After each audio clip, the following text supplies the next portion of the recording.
늘 다윗이 왕이 되어지고 난 후에 제일 먼저 직면하는 사건이 뭐냐면 블레셋이라는 족속이 공격해오는 사건입니다. 이 사건은 눈에 보이는 나라와 나라와의 싸움이라고 할 수 있지만 사실은 이거는 하나님의 백성들이 피할 수 없는 영적 전쟁이라는 거죠. 하나님의 백성으로 살아가는 동안에 우리들에게 다가오는 영적 전쟁이라는 겁니다. 우리는 쉬고 싶어도 사단은 쉬지 않는다는 거죠. 사단은 끊임없이 공격하고 또 공략해서 우리들을 하나님의 백성과 교회를 무너뜨리려고 하는 보이지 않는 전쟁을 끊임없이 이루어간다는 겁니다. 오늘 우리 이 말씀을 살펴보면서 우리들 삶 속에도 적용이 될 수 있었으면 좋겠습니다. 네, 감사합니다. 그래서 우리가 이런 것들을 잘 분별하여서 이 전쟁이라는 사단의 공격이 다양하지만 그 속에서 잘 분별해서 승리로 이끌어가는 믿음의 열매들이 이루어지게 되기를 간절히 바랍니다. 같이 한번 기도하겠습니다. 하나님 아버지, 우리 가운데 하나님의 은혜를 구합니다. 무엇보다도 하나님을 향한 신뢰의 마음들과 변함없이 우리를 사랑해 주시는 하나님, 우리가 부족하고 때로는 실수할 때도 있지만 하나님은 날마다 그리스도의 보혈로 우리 가운데 오시고 우리와 함께 해주시는 하나님인 걸 믿습니다. 하나님 또한 우리 그리스도 안에 있으면서 우리는 원하지 않지만 걸어오는 사단의 영적 전쟁을 잘 분별할 수 있는 믿음의 눈을 주시고 그 영적인 전쟁과 그 어려움 속에서 오히려 믿음으로 승리해 나가는 놀라운 십자가의 역사가 우리 인생 가운데 있게 하시고 그런 믿음의 은혜들로 우리 사랑하는 성도들을 채워 주시옵소서. 예수님의 이름으로 기도드렸습니다. 아멘.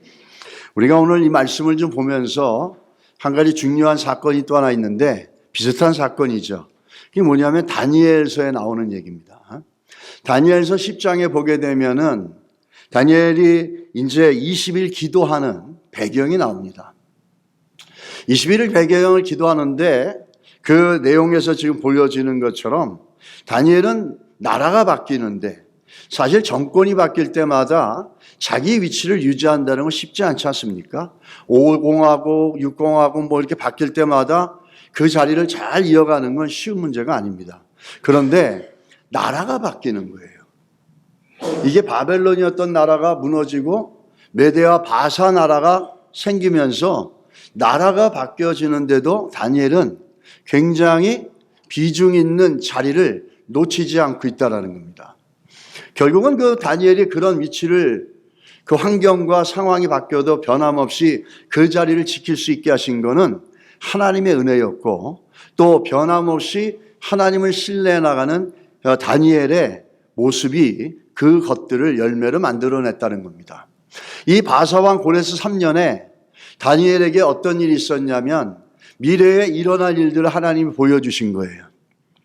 미래에 이 다니엘서 8장부터 나오는 내용들은 하나님이 역사를 이끌어가며 세상의 역사가 어떻게 이 진행되어질 것을 보여줍니다. 그러면서 영원하신 하나님의 나라는 절대로 쇠하는 것도 없고 패하는 것도 없고 사라지지 않는다는 것을 간접적으로 보여주고 있다는 거죠. 다니엘은 이제 바벨론이 없어지고 메대 바사, 특히 바사가 자리를 잡고 하고 있는데 그때 하나님의 미래에 일어날 것들을 보여주시는 겁니다. 근데 그 환상이 너무나 무서워서 다니엘은 새 일에 3주죠. 3주 동안을 슬퍼하며 먹지 않으며 하나님 앞에 기도하고 있다는 거예요. 그러면서 다니엘이 하나님 앞에서 자기의 마음을 겸손하게 내려놓으면서 기도를 시작하는데 우리가 말하는 21일 기도가 여기서 시작이 되는 겁니다. 그 다음에 넘겨주시면은 여기 본문에서 보시면 14절은 나오지 않았지만 마지막 날에 내 백성이 당할 일을 내게 깨닫게 하노라. 마지막 날에 하나님의 백성들이 어떤 일을 갈지 미래에 대한 것들을 종말론적인 이해를 다니엘에게 가르쳐 줍니다.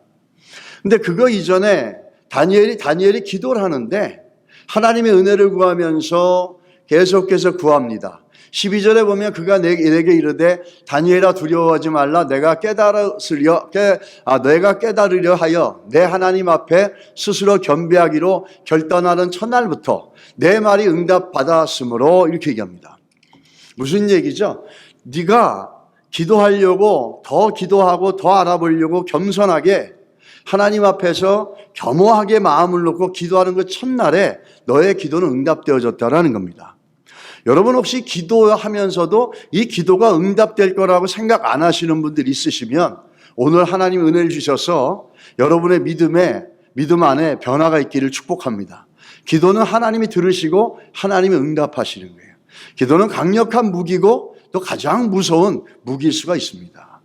그래서 13절에 가면 이렇게 얘기합니다. 그런데 내가 왜 21일 만에 나타났는지 아느냐라는 거죠.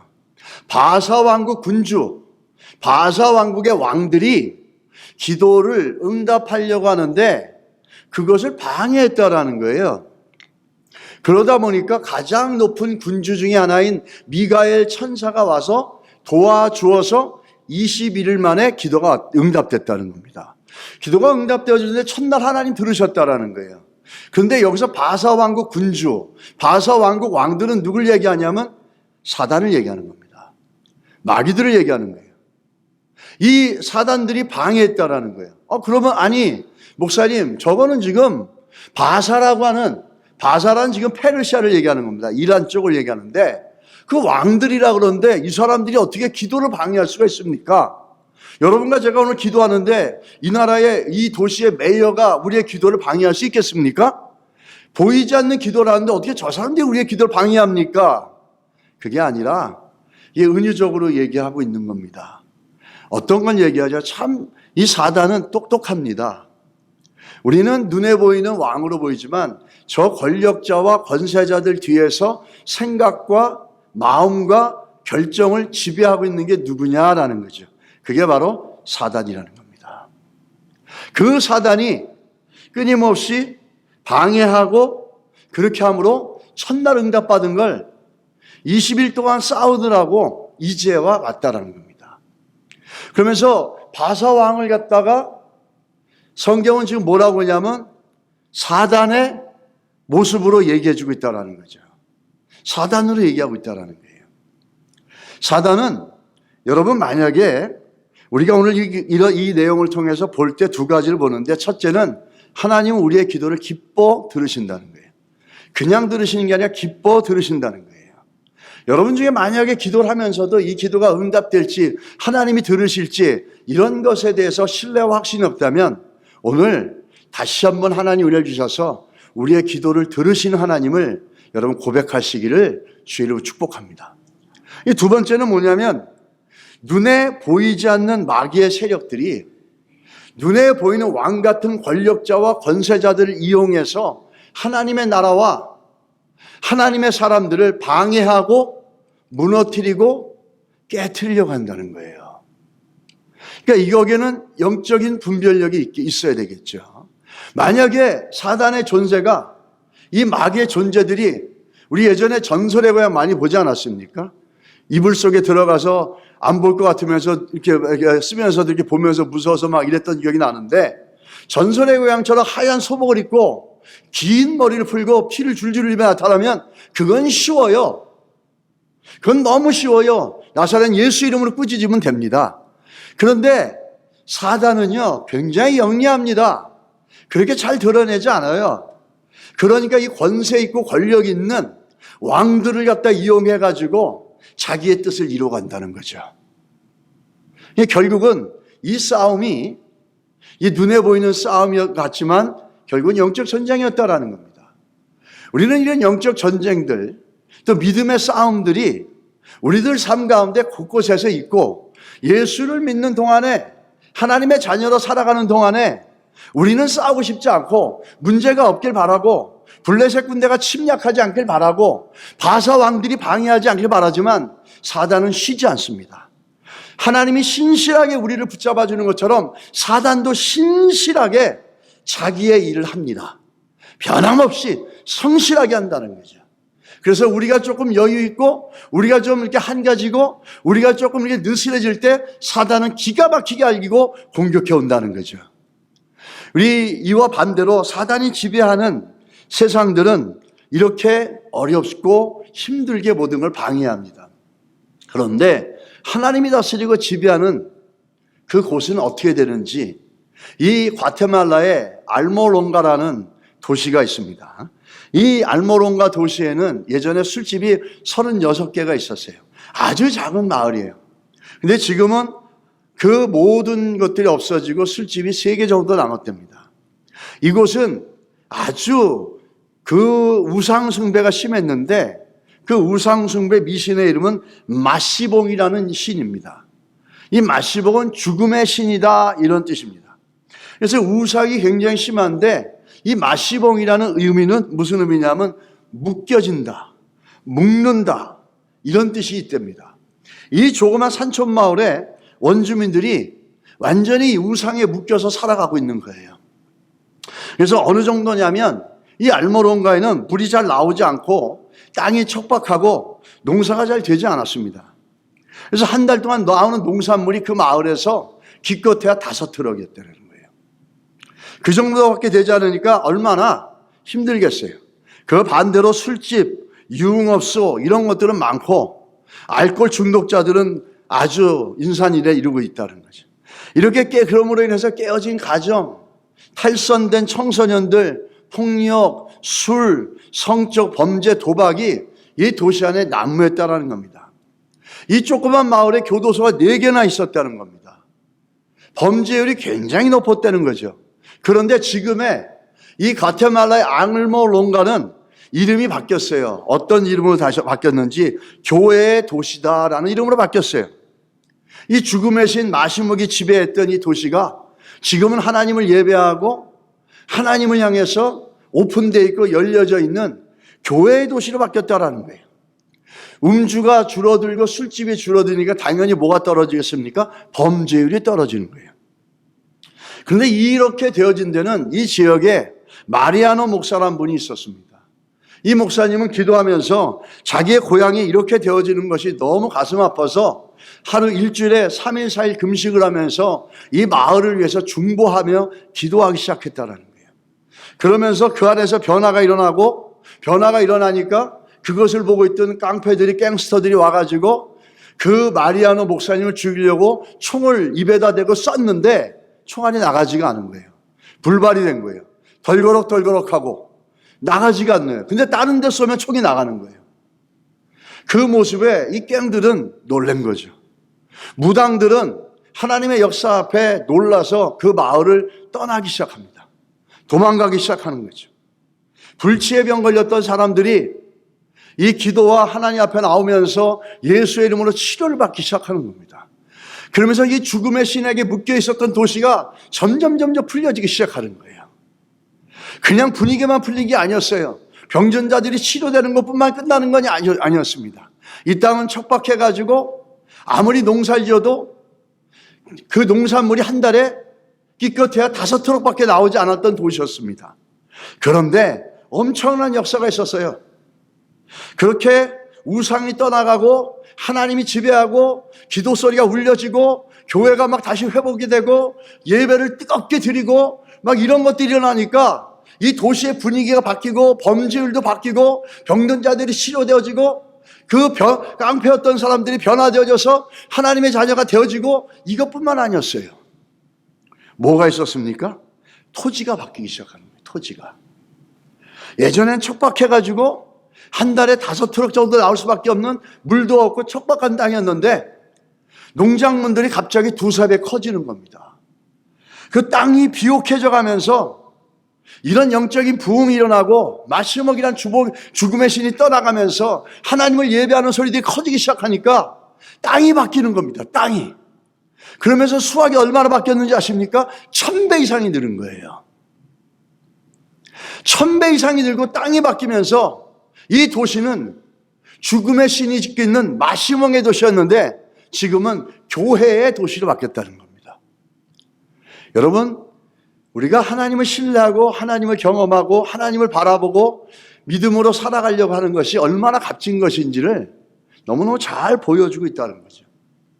하나님, 우리가 믿고 신실하게 기도하며 나가면 분명하게 하나님의 역사를 보여주십니다.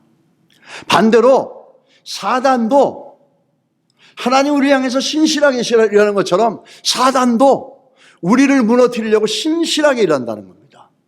마귀가 아주 신실합니다. 마귀는 그 열정과 열심과 변함없는 신실함은 우리들의 신앙의 모습하고는 차원이 달라요.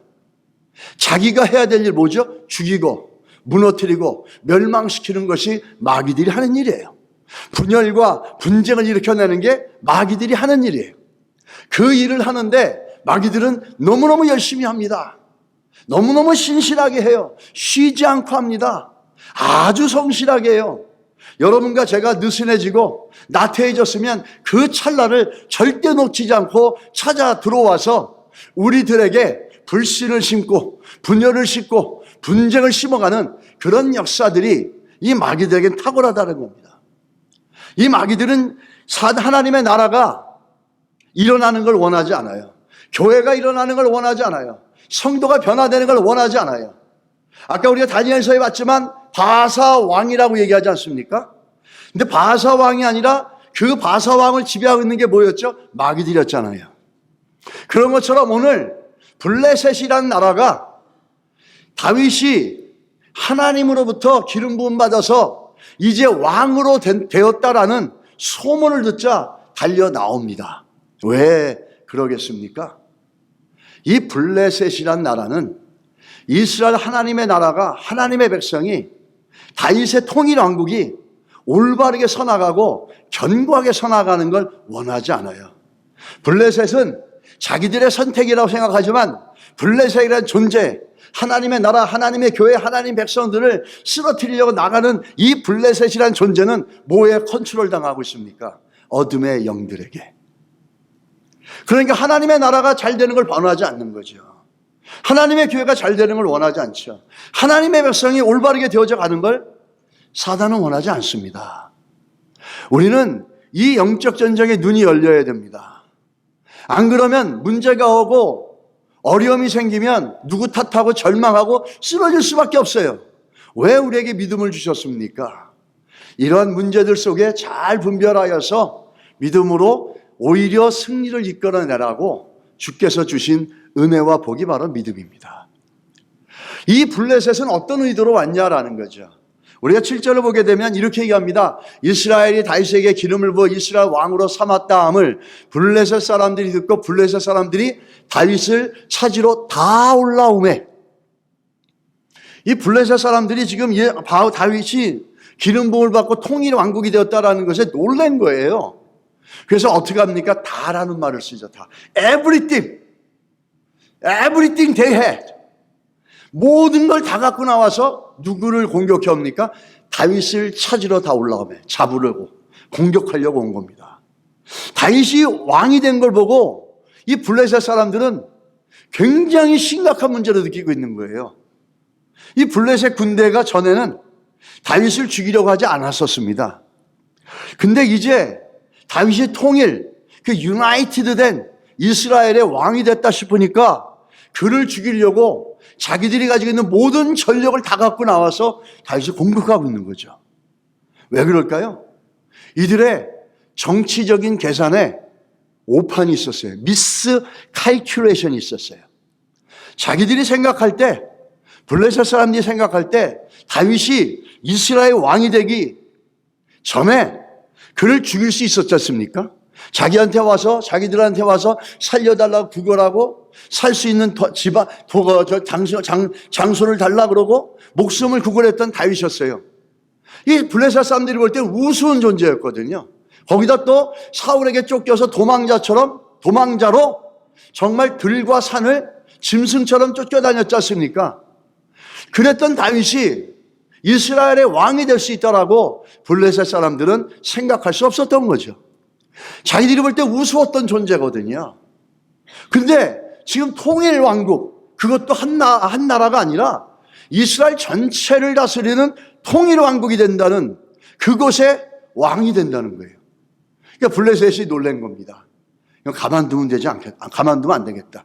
그래서 모든 전력을 끌어가지고 이 다윗을 공격하려고 지금 올라오고 있다는 겁니다. 이 다윗을 향해서 생각했던 것들이 다 틀린 거죠. 얼마나 이들이 긴장을 하고 위협이 됐으면 다 데리고 왔겠습니까? 여기서 다 데리고 오면서 블레셋도 전략이 있어요. 우리가 성경의 모델이 다윗이고 하나님의 백성이다 보니까 블레셋이라는 사람들을 우리가 우습게 여길 수 있어요. 당연히 우리가 이기는 것처럼 생각하는데 그렇게 쉽지는 않죠. 결론만 얘기하니까 성경은. 근데 블레셋이라는 사람들도 머리가 없는 사람들이 아니에요. 전략을 갖고 나옵니다. 그 전략이 뭐냐면 르바임 골짜기에 가득한지라 이렇게 얘기합니다. 이스라엘을 공격하려는 의도가 여기 나오는 거예요. 이스라엘을 공격하려는 의도가 뭐냐면 첫째 하나 되지 못하게 하는 거예요. 북은 북쪽으로 남은 남쪽으로 나눠지게 하는 거예요. 그거를 보여주고 있는 게 뭐냐면 그들이 와서 진을 친 거, 캠프를 쳤어요. 그것이 어디냐면 르바임이라는 골짜기예요. 이 골짜기의 위치가 블레셋이 어떤 전략을 갖고 있는지를 보여주는 겁니다. 오늘 여기에 잘 보일지 모르겠지만 저 지중해 쪽으로 허옇게 이렇게 되어진 데가 팔레스타인입니다. 블레셋이에요. 거기가. 그리고 지금 저 노란 거로 두 개가 있는데 하나는 베냐민이고 하나는 유다입니다. 그리고 검은 걸로 X줄 친 게 있습니다. 거기가 뭐냐면 르바임 골짜기예요. 이 사람들이 지금 어떻게 내려왔냐면 남쪽의 끝이 베냐민이고 또 북쪽의 끝이 베냐민이고 남쪽의 시작이 유다 지파예요. 요 중간에 들어와서 지금 진을 친 겁니다. 그 의도는 이 이스라엘 백성들 안에 분열과 분쟁이 있었다는 걸 너무 잘 아는 거예요. 사무엘하 2장 10절 한번 보시기 바랍니다. 사무엘하 2장 10절에 이렇게 나오죠. 사울의 아들 이스보셋이 이스라엘 왕이 될 때에 나이가 40세며 2해 동안 왕위에 있으니라 유다 자손은 다윗을 따르니 이렇게 얘기합니다. 잠깐 얘기하는 거지만 어떻게 되어 있냐면 나라가 둘로 나눠져 있다는 거예요. 하나는 이스보셋을 따라가는 11지파, 북쪽의 11지파가 사울의 가족을 쫓아가고 추종하고 있다는 거고 다윗을 쫓는 사람들은 딱 한 부류밖에 없어요. 한 지파, 유다 지파 한족밖에 없다는 거예요. 그러면서 이 이스라엘이 지금 여론이 그 사람들의 마음이 둘로 딱 갈라져 있다는 거죠. 블레셋을 조종하는 게 누구라고 했습니까? 사단이라고 그랬잖아요. 귀신같이 하는 거예요. 전쟁을 치르기 전에 먼저 이들 안에 있는 이 분쟁을 갖다 부추겨 일으켜서 다시 남국 간의 대립과 싸움을, 분쟁과 분열을 일으키려는 거죠. 그러므로 인해 가지고 그 안에서부터 붕괴되어지고 이스라엘 백성들 안에서 붕괴되어지고 무너지게 만들려고 하는 것, 이 블레셋의 전략이라는 거죠. 마귀는 우리보다 똑똑합니다. 그렇게 언론전으로 그렇게 서로를 갖다가 분쟁과 분열을 시킴으로 하나가 되지 못하게 하려는 것, 그걸 전략적으로 가지고 나오는 거죠. 그래서 르바임, 거인의 골짜기란 뜻이죠. 거기에 딱 거하면서 남쪽에서 북쪽에서 내려오지 못하게 하고 남쪽은 올라가지 못하게 해서 연합이 되지 못하게 하는 겁니다. 다시 말하면 다윗이 통일 왕국을 지배하는 통일 왕국의 왕이 되어지는 걸 이 블레셋은 너무너무 싫어했다는 거예요. 하나님의 백성이, 하나님의 교회가 하나가 되어지는 것, 하나님과 내가 하나가 되어져서 내 안에 하나님을 사랑하고 신뢰하는 믿음들이 더 견고해서 이렇게 되어지는 것들을 사단은 원하지 않습니다. 그래서 늘 교회 안에 분열을 갖다 놓고 분쟁을 갖다 주고 성도와 성도 항의를 갖다가 나누어 놓게 만들고 그 중간에 딱 서서 서 있게 만들어서 오도 가도 못하게 만드는, 이게 블레셋의 전략이었다는 겁니다. 이게 마귀의 속성입니다.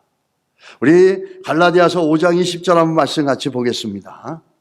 갈라디아서 5장 20절에 이렇게 얘기합니다. 21절에 두 구절입니다. 우상숭배와 주술과 원수 맺는 것과 분쟁과 시기와 분냄과 당짓는 것과 분열함과 이단과 투기와 술 취함과 방탕함과 또 그와 같은 것들이라 전에 너희에게 경계한 것 같이 경계하노니 이런 일을 하는 자들은 하나님 나라를 유업으로 받지 못할 것이요 바울이 뭐라 그러면 너희에게 경계한 것 같이. 언제요? 예전에 내가 너희들에게 워닝 한번 하지 않았느냐. 그 경계한 것 같이 다시 또 경계하니까 이런 사단의 하는 일들에 속지 말라는 얘기예요. 그 중에 제일 많은 게 뭡니까? 분쟁과 시기와 분냄과 당짓는 것과 분열함이라 이렇게 얘기합니다. 근데 이렇게 하나님의 성도라고 하더라도 이렇게 분별 없이 이렇게 끌려다니고 살면은 마지막에 바울이 뭐라 그럽니까? 하나님의 나라를 유업으로 받지 못할 것이요. 좀 쉽게 얘기하겠습니다. 하나님이 예비하신 복을 얻지 못할 거라는 겁니다. 하나님 그리스도 안에서 우리를 향한 계획과 복이 있습니다. 그런데 이걸 분별하지 못하고 날마다 사단에게 끌려가고 사단의 분쟁과 시기와 분열 안에 끌려다가며 그것에 지배받고 있으면 결론적으로 뭐죠? 내가 주의 복을 못 받는다는 거예요. 하나님 나에게 주시고자 하는 그 유업을 받지 못한다는 거죠. 여러분 잘 분별해서 주께서 예비한 복들을 받아가는 성도가 되기를 예수 이름으로 축원합니다. 그래서 바울이 또 얘기합니다. 에베소서 3절에 평안에 매는 줄로 성령이 하나 되게 하신 것을 힘써 지키라. 우리가 사단이 이렇게 분열과 분쟁을 우리에게 갖다 준다 하여도 우리의 힘으로 싸울 수 있는 게 아니에요. 우리가 어떻게 분열과 분쟁과 블레셋과 같이 우리를 분열시키고 나누려고 하는 이 사단의 권세를 안다 할지라도 우리의 힘으로 이길 수 없습니다. 어떻게 해요? 성령을 의지하는 겁니다. 성령을 의지해서 성령이 주시는 마음들, 주도 하나요? 믿음도 하나요? 세례도 하나요? 성령도 하나라 그랬습니다. 이미 우리에게 그 안에서 하나됨을 주었어요. 성령을 의지하면서 평안에 매는 줄로 하나 되는 걸 힘쓰는 거예요. 우리 하나 되게 만드는 게 아니라 그리스도 안에서 성령을 의지하면서 우리에게 그리스도를 믿음으로 주신 그 믿음을 갖고 하나님의 백성으로 살아가야 될 것들을 성령을 통해서 깨닫고 그것을 지켜나가는 거라는 거예요. 믿으십니까 여러분? 그걸 지켜나가는 거예요. 우리의 힘으로 하나를 만드는 게 아니라 이미 예수 그리스도 안에 우리가 하나됨으로 들어와 있어요. 그 예수 그리스도 안에서 우리가 해야 될 것들을 지켜나가는 거라는 거예요. 어떻게? 성령의 인도하심과 도우심으로. 그러므로 인해서 뭐가 필요하겠습니까? 기도와 말씀이 전제되는 거죠. 기도와 말씀이 전제되고 기도와 말씀이 교회 안에 충만하지 못하면 우리는 분별한다 할지라도 그 분별하로 이겨낼 수도 없을 것이고 더 문제는 뭐죠? 사단이 블레셋이 들어와서 하나와 이쪽과 이쪽을 완전히 갈라서 진을 쳐버린다는 겁니다. 우리는 그러한 것들을 잘 분별하여서 예수 믿는 사람들답게 성령이 매는 줄로 하나됨을 힘써 지켜나가야 될 줄 믿습니다. 이 블레셋은 이스라엘을 갖다가 분열시키고 하나 되기 못하게 하기 위해서 오늘 이 다윗을 공격해 오고 있다는 거예요. 사단은 우리가 하나 되고 우리가 한 마음이 되고 주 안에서 한 성령으로 하나됨을 지켜갈 때 너무너무 싫어한다는 거죠. 그것을 허락하지 않는다는 거죠. 그렇게 되기를 가만두지 않는다는 거죠. 그렇게 분열과 분쟁을 일으키려고 신실하게 성실하게 이루어간다는 겁니다. 우리 이걸 분별하여서 성령으로 평안함에 매는 줄로 힘쓰시고 그 평안이 우리를 지배하는 교회 우리의 내면이 되기를 예수 이름으로 축원합니다. 이 다윗을 보게 되면은 우리 안에 하나님을 신뢰하는 믿음은 어떻게 할 수 있을까 하는 겁니다. 내 안에 하나님을 신뢰하는 믿음들이 있다라고 우리가 믿습니다. 이걸 어떻게 할 수 있을까 하는데 대표적인 게 뭐냐면 내가 감당할 수 없는 문제가 나를 향해서 달려왔을 때 그것에 대해서 반응하는 나의 모습을 보면서 내가 하나님을 신뢰하고 있는 모습을 거기서 볼 수 있다는 거예요. 우리가 하나 보면은 참 억울했겠구나라고 하는 사건이 성경에 있는데 그게 예수님의 재판입니다. 예수님은 재판받을 때 예수님의 재판은 처음부터 끝까지 다 불법이었어요.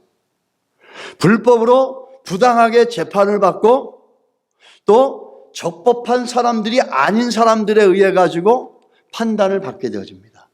그것도 6월절이라고 하는 명절 앞에 이스라엘에는 거기에서 죄인을 판결하지 않는데 근데 또 판결을 받고 해가 떠 있어야 되는데 껌껌할 때 하고, 그것도 법정 다니고 대제사장의 뜰에서 받습니다. 그런 여러 가지 부당함과 불법의 재판을 받았지만 예수님을 보십시오. 덤덤하십니다. 그것을 모르셨겠습니까? 아셨죠. 그 의연한 모습들을 보게 되면 굉장히 도전이 됩니다. 내 모습. 조그만 문제에도 그냥 낙심하고, 조그만 문제에도 그냥 두려워 벌벌 떨고, 조금만 어떻게 잘못돼도 이거 어떻게 되면 어떡할까 막 그냥 노심초사하는 내 모습 보고, 또 조금만 억울하면 가서 따져가지고 내가 안 그랬다, 내가 그렇지 않았다가 막 이걸 입증하려고 하는 내 모습. 이 모습을 볼 때 예수님의 모습은 엄청난 도전이 되는 겁니다. 그렇게 부당함을 겪으면서 예수님은 잠잠하게 계시죠. 왜 그러죠? 그런 부당함과 수모와 수치를 다 견뎌낼 때 냄으로 인해서 하나님의 구원의 뜻을 이룰 수 있기 때문이라는 거예요. 그런 모습처럼 우리는 문제가 다가올 때 어떻게 반응하느냐라고 하는 것이 우리 안에 주를 신뢰하는 모습이라고 얘기할 수 있습니다. 다윗을 보십시오. 다윗의 가장 큰 장점이 어떤 거냐면 다윗은 2번이나 똑같은 블레셋과의 전쟁을 치릅니다. 이 블레셋이 침략해 오는데 한 번은 이기고 또 한 번도 이기죠. 그럴 때 다윗의 반응을 보십시오. 너무너무 중요하죠. 이 블레셋은 지금 이 이스라엘이 하나가 되면 엄청난 힘이 나온다는 것을 아직 이스라엘 백성은 모르고 있었어요. 근데 귀신같이 알고 있었던 거예요. 그래서 공격해 들어왔죠. 중과부적이고 감당할 수 없었을 겁니다. 근데 다윗의 장점이 있습니다, 여러분. 성경에 보면 성경의 인물들마다 다 장점이 있거든요. 하나의 대표적인 예를 보자면 아브라함은 어떤 장점이 있습니까? 순종이잖아요. 하나님 말씀에 순종해서 고향과 친척을 떠나서 갈 바를 알지 못하고 하나님이 제시하시는 약속의 땅으로 나갑니다. 이삭은 어떤 장점이 있었습니까? 아버지, 저기 나뭇감도 있고 다 있는데 재물은 어디 있습니까? 근데 하나님이 예비하실 거다 이렇게 얘기합니다. 아브라함이 아무 말 않고 순종하고 따라가고, 아버지가 자기를 제단에 올려놓고 칼로 들어서 찌르기 전까지도 이삭은 아무 반응 안 하고 있습니다. 우리는 여기서 이 이삭이 정말 아브라함이 고백했던 것처럼 하나님은 죽은 자도 살리실 수 있다라는 그런 믿음의 고백과 함께 또 잠잠하게 순종하며 따라가는 모습들을 볼 수가 있어요. 야곱은 또 어떻습니까? 야곱은 흠도 많고 문제도 많았지만 야곱을 통해서 보여주는 거 뭐냐면 하나님을 붙잡으려고 하는 그 영적인 갈망이에요. 그리고 하나님으로부터 복을 받고 하나님이 아니면 자기 인생이 해결될 수 없다라는 걸 너무너무 잘 알았기 때문에 사기꾼 야곱은 천도뼈가 부러져 가면서도 하나님의 복을 구하고 영적인 복을 구하면서 하나님의 은혜를 구했던 사람이에요. 이 하나님을 향한 매달림, 이 하나님의 영적인 은혜와 하나님이 아니면 자기 인생이 바뀔 수 없다라고 하는 간절함으로 붙잡고 있는 요셉은 어떻습니까? 부당하게 환경이 바뀌어졌지만 하나님 앞에서 하나님을 의식하며 성실하게 그 삶들을 살아냈습니다. 다윗은 어떤 장점이 있을까요? 오늘 그 본문에서 보여주는 다윗의 장점을 한마디로 말해서 하나님의 음성을 듣는 겁니다. 하나님께 묻는 거예요. 이 다윗의 반응이 17절에 잘 나와 있죠. 다윗이 듣고 요새로 나가니라 그럽니다. 요새가 어딘가 하는 거죠. 참 재밌습니다. 이 요새는 실제로 말하면 아둘람 굴, 동굴이에요. 다윗이 왜 동굴로 들어갔을까? 근데 여기 성경은 요새라 그러는데 원래는 굴입니다, 굴. 이 다윗이 이 요새로 물러가고 동굴로 들어간 이유는 뭘까? 두려워서일까요? 너무나 기가 막혀서였을 겁니다. 그런 많은 사람들이 갑자기 오니까 당황하고 막막해서 동굴로 들어갔을까요?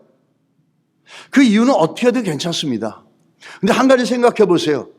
다윗은 모든 이스라엘 백성들이 골리앗이라고 하는 존재에 무서워서 벌벌 떨 때 철입덩이 다윗은 만군의 여호와 이름으로 달려가면서 물맷대를 던졌던 사람이에요. 과연 그런 사람이 지금 이 블레셋 군대가 무서워서 동굴로 들어가서 숨었을까요? 그럴 수도 있어요. 중요한 건 거기서 뭘 했냐라는 거예요. 그 요새라고 불리는 아둘람 굴로 들어갔는데 거기서 뭘 했냐라는 거죠. 19절에 가서 보십시오. 뭘 했습니까? 다윗이 여호와께 여쭈어 이르되. 할렐루야. 이게 다윗이 갖고 있는 강점이에요. 이 다윗이 살아가는 인생의 모습이었어요.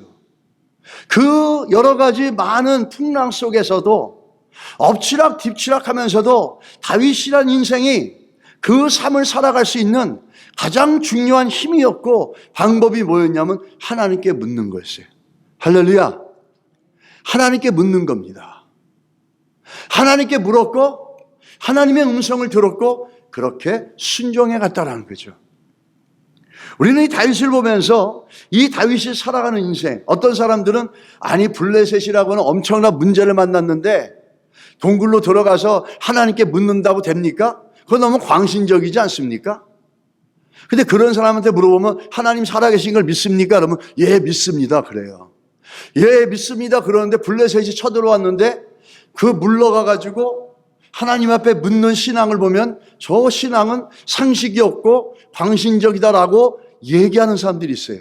누가 무슨 일까요? 하나님의 살아계심을 믿고 문제가 다가올 때 절망하지 않고 하나님께 묻는 다윗과 같은 신앙이 문제일까요?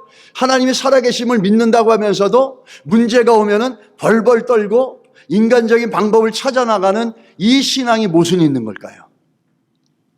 여러분, 우리가 그렇게 돼서는 안 될 줄 믿습니다. 이 다윗은 순간 두려울 수도 있었어요. 놀랄 수도 있었어요. 근데 중요한 건 뭐냐면 그 동굴 속에 들어가서 뭘 했냐라는 거죠. 그래요. 두려웠어요. 근데 그 두려움 때문에 하나님께 물었어요. 절망했어요. 한계를 느꼈어요. 괜찮아요. 그 절망과 한계 때문에 어떻게 했습니까? 하나님께 물었다는 거죠. 우리도 절망할 수 있죠. 예수 믿는 사람들도. 낙심할 수 있죠. 그런데 중요한 건 뭔지 아십니까? 그 절망과 낙심을 갖고 뭘 하냐라는 거예요. 더 낙심합니까? 포기합니까? 아니죠. 우리가 하나님의 살아계심을 믿으면 그 절망감 때문에 그 두려움 때문에 더 하나님 앞에 묻고 더 간절히 믿고 더 간절히 하나님 앞에 간구해 나갈 수 있어야 된다는 거죠. 다윗은 그렇게 했다라는 거죠. 블레셋이 쳐들어오니까 어떤 이유인지 모르지만 동굴로 들어가서 요새로 들어가서 하나님께 물었습니다. 두려울 수도 있었고 절망도 있을 수 있고 자기 한계를 느낄 수 있었어요. 괜찮아요. 느낄 수 있어요. 근데 그걸 가지고 하나님께 물었다는 게 중요한 거죠.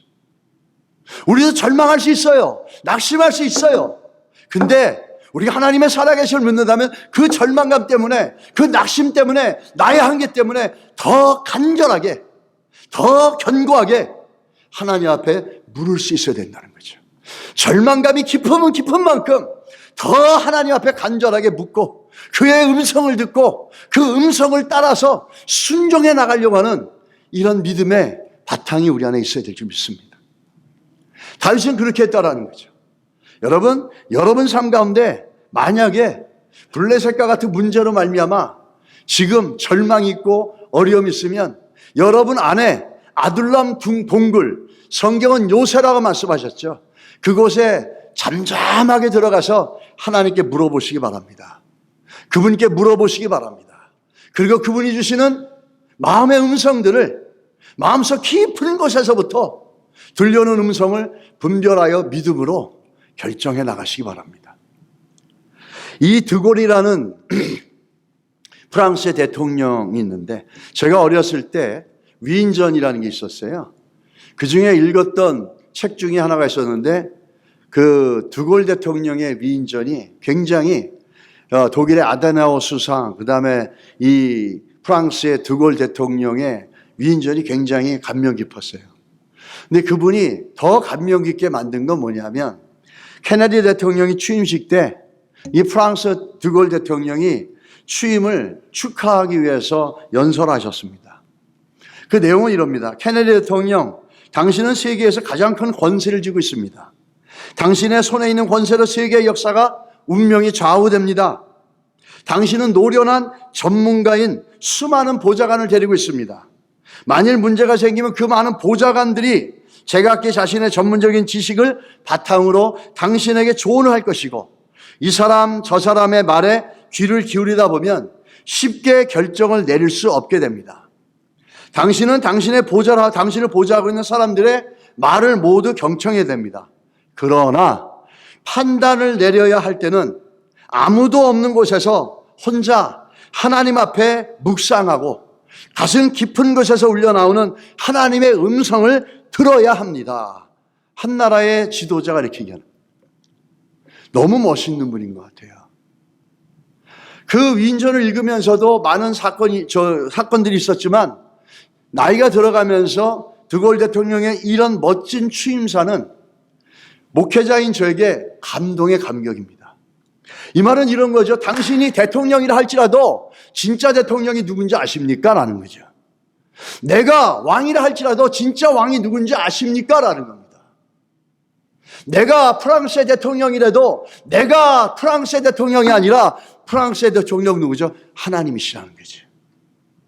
당신이 세상에서 슈퍼파워 컨트리인 미국의 대통령이라 할지라도 진짜 미국의 대통령은 누군지 아십니까? 하나님 아버지시라는 겁니다. 참 멋있는 분이셨던 것 같습니다. 여러분은 어떠십니까? 문제가 생기면 여러분도 요새 동굴로 들어가서 하나님께 간절히 묻고 구하시길 바랍니다.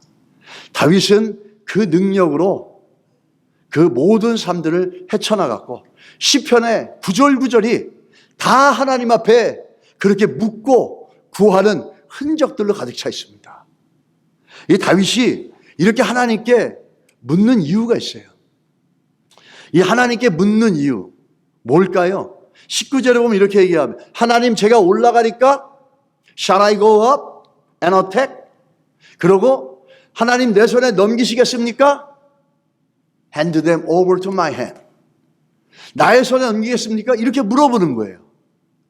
이 짧은 물음이 나오지만 여기에 뭘 얘기하고 있습니까? 다윗이 지금 하나님께 묻는 그 신앙의 뿌리가 어디서부터 나오는지를 보여주고 있다는 거예요. 쉽게 말하면 이런 거죠. 하나님, 결정자는 하나님이시라는 거예요. 이 모든 결정은 하나님이 하시는 겁니다. 이 말은 뭐죠? 하나님, 나는 내 인생의 순간순간이 누가 주인인지를 저는 알고 있습니다. 내가 결정을 내리는 게 아니라는 얘기는 뭐죠? 하나님이 주인이시라는 거죠. 하나님이 결정권을 갖고 계시고 하나님이 결정하시면 나는 순종하고 따르겠습니다라는 거예요. 다윗은 그 위기 속에 하나님 앞에 나와서 물을 수 있었던 그 신앙의 뿌리가 어디에 있었냐면 바로 하나님이 주인 되신다는 거예요.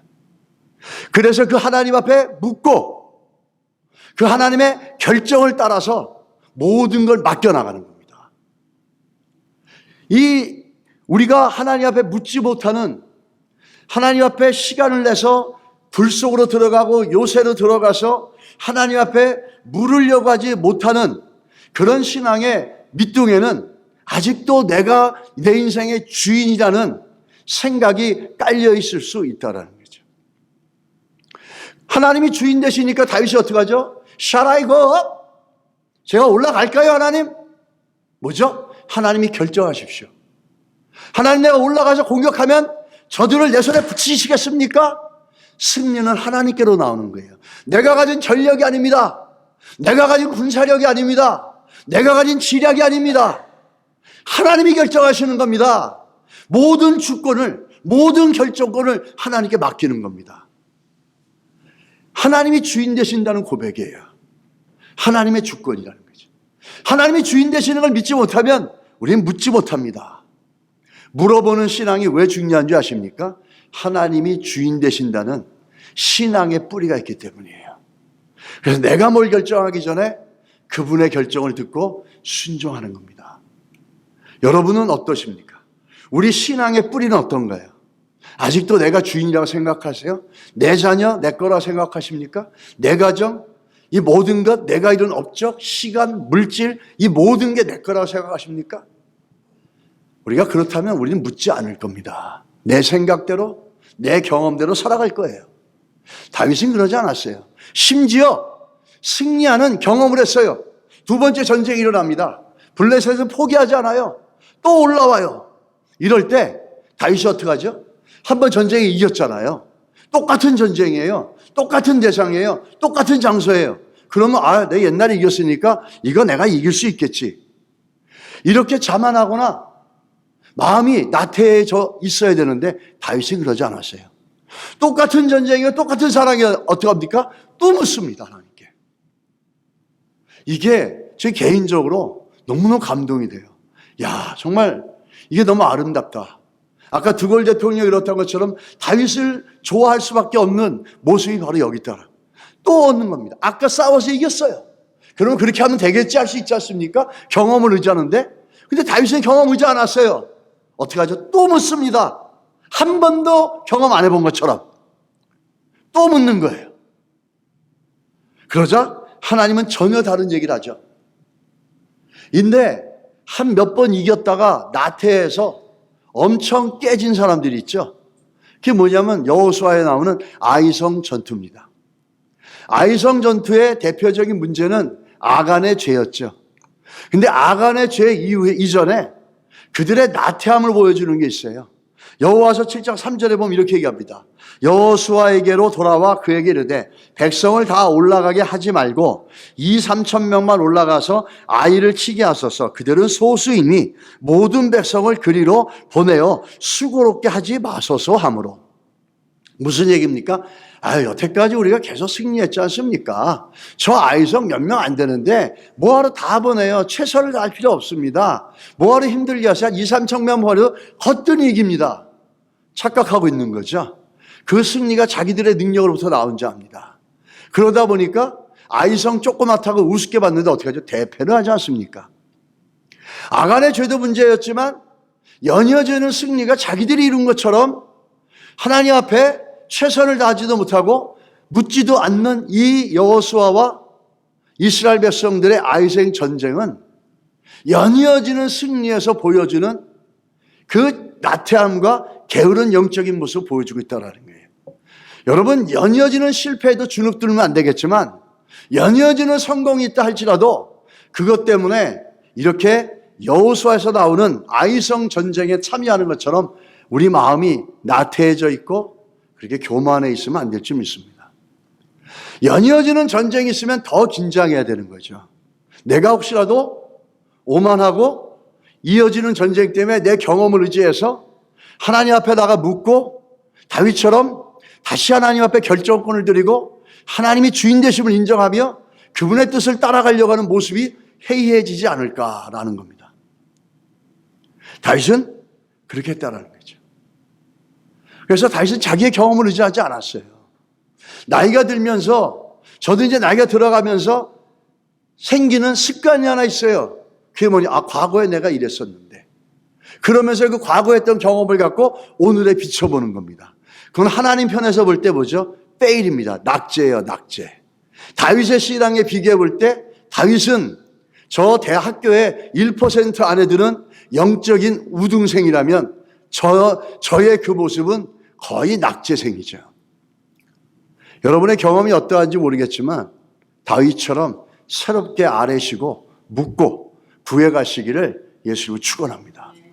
여러분이 잘 아는 켄터키 프라이드 치킨 창업주가 있죠. 지금도 있죠. 그 창업주 이름은 커넬 샌더슨이란 분입니다. 이 프라이드 치킨의 창업주죠. 생전에 캔사스 시티에 하나님의 성의 교회를 다니셨다고 합니다. 하나님의 성의 오늘날의 이제 순복음교회죠. 60세 사업에 실패하면서 이분이 혼돈 상태에 빠지고 정신분열에 걸리면서 그 고통 속에서 자살을 하려고 여러 번 시도했다가 정신병원에 이제 감금이 된 겁니다. 근데 아침에 일어나는데 예배당에서 노랫소리가 들려오는 거예요. 그 노랫소리는 찬송가였어요. 너 근심 걱정 말아라. 주 너를 지키리. 주 날개 아래 피하라. 주 너를 지키리. 이 찬양이 들려오는데 아무 정신없이 그냥 잠옷바람으로 그 예배당으로 찾아갔다는 거예요. 가서 보니까 자기도 지금 정신이 정상이 아닌데 어떤 정상이 아닌 또 다른 여인이 그 찬양을 부르고 있더래요. 근데 그 찬양이 너무나 자기를 매혹하고 자기 마음을 잡아서 자기도 그 정신없는 여성 옆에 가서 같이 찬양을 하면서 옆에서 울고 기도하고 이랬다는 겁니다. 그러면서 회개하기를 이렇게 얘기했답니다. 내가 하나님 없이 60평생을 살다가 이 모양이 되었습니다. 주님 저를 살려주세요 라고 하는 거죠. 근데 이 기도를 하는데 이상하게 마음이 상쾌해지면서 정신이 올바라지더라는 겁니다. 그 후로 그는 정신병에서 해방이 되고 거기서 나와서 마침 2차 세계대전이 끝나서 많은 사람들이 집으로 돌아오는데 먹을 것 때문에 어려움을 겪었어요. 닭을 몇 마리 갖고 나가서 들에 가가지고 닭을 굽고 요리를 하면서 레시피를 만들었습니다. 그 레시피를 갖고선 여러 회사를 가서 이 레시피를 좀 사주세요 했는데 몇 군데에 떨어졌는지 아십니까? 1000번을 거절당합니다. 1000번을 거절당해요. 그런데도 계속했는데 1001번째 가서 그 레시피를 억셉이 됩니다. 그러면서 만든 게 우리가 알고 있는 켄터키 프라이드 치킨의 시작입니다. 여러분 1000번 거절당해 본 적 없으시잖아요. 그분보단 우리가 낫습니다. 그러면서 이렇게 사업에 성공을 하게 되는데 성공을 한 다음에도 이분은 항상 교회에 부흥 강사가 오거나 주의 일을 하시는 분들이 오면 며칠씩 같이 미국을 돌면서 그분들을 도왔다는 거예요. 집회를 돕고 부흥회를 돕고 선교 사역자를 돕고. 그래서 늘 입버릇처럼 말하는 게 회사는 늘 하나님께 맡기시고 살았다라고 합니다. 그러면서 하는 말이 이런 말이었대요. 이루신 이도 하나님이시니 하나님이 책임지실 것이다. 이렇게 믿음으로 늘 얘기하면서 자기는 가난하고 힘들었고 병들어서 못했던 거를 더 주를 위해서 주의 일을 위해서 힘썼다라고 하는 겁니다. 이 다윗의 마지막 신앙의 고백을 보십시오. 마지막 신앙의 고백은 하나님께 영광을 돌리는 겁니다.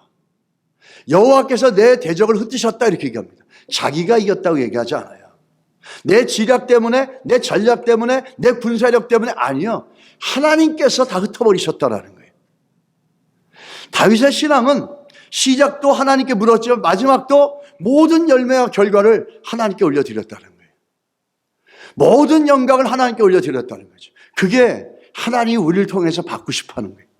우리가 가지고 있는 시간, 돈, 건강, 업적, 직업 이 모든 것들을 통해서 하나님은 하나님이 하셨다라는 그 영광을 우리로부터 받고 싶으신 줄 믿습니다. 그러기 위해서 우리를 만드셨어요. 이사야서 한번 보시기 바랍니다. 43장 7절이죠. 내 이름으로 불려지는 모든 자 곧 내 영광을 위하여 창조한 자를 오게 하라.